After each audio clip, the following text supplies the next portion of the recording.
And welcome to another Open the Book story.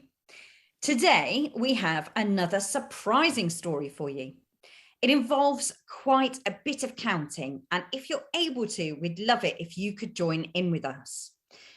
So to begin with, we're going to count in ones up to 10. That should be really easy for most of you. 1, 2, 3, 4, 5, 6, 7, 8, 9, 10. Next, we're going to count up to 20 in twos. So 2, 4, 6, 8, 10, 12, 14, 16, 18, 20. And then we're going to count up to 40 in fives. 5, 10, 15, 20, 25, 30, 35, 40. That's great. So get ready to join in. So let's open the book and read The Widow's Coins. Jesus and his friends went to the temple. There was a line of people waiting to give their offering. They dropped their coins into the hole in the temple wall, and the coins clattered into the money box below.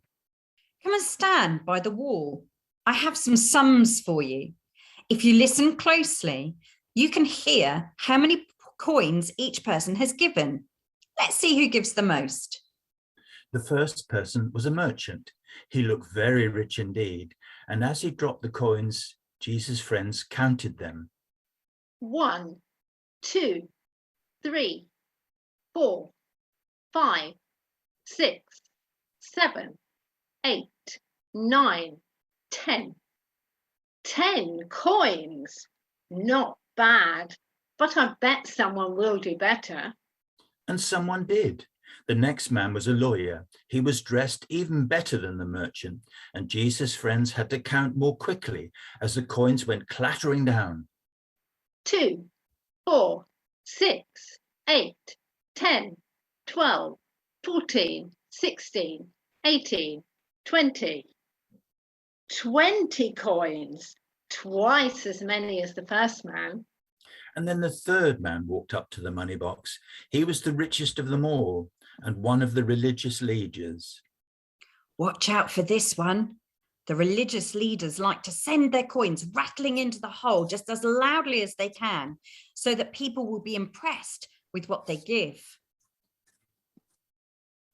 And sure enough, that's exactly what he did.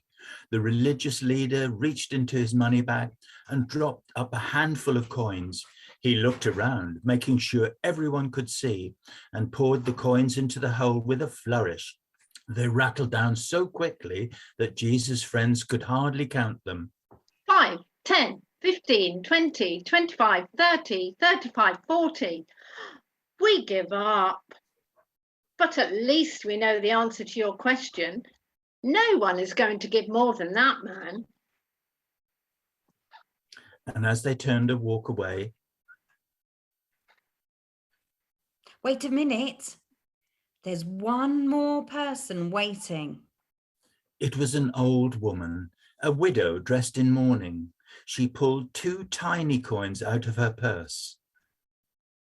I wish I could give more, but this is all I have. And she dropped the coins, 1, 2, into the hole. Jesus looked at his friends. Does anybody want to change his answer? No. The third man gave the most. Really? But what about the woman? The woman? The woman only put in 2 coins. We can count, you know. I know. But those were the only 2 coins she had. The others put in more coins, that's true. But they had plenty more in their pockets and in their money boxes back home.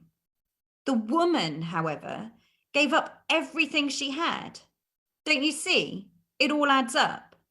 The woman dropped in the fewest coins, but in the end, she gave most of all.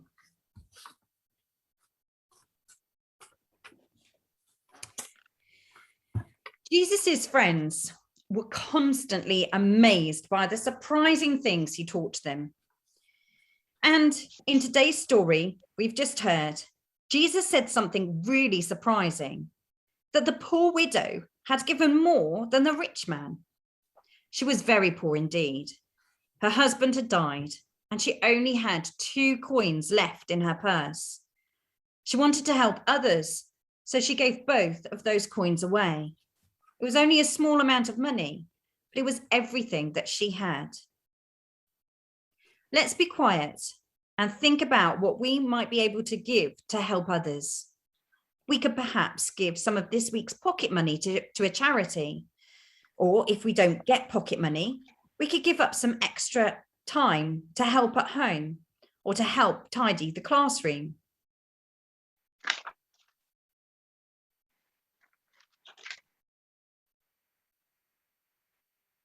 Now I'm going to say a prayer. And if you want to make that prayer your own, say Amen at the end after me. Dear God, it's so hard to give things away instead of just wanting to get things all the time. Please help us to work out how we can be givers and not just getters. Amen. And so we'll see you again next week for another Open the Book story.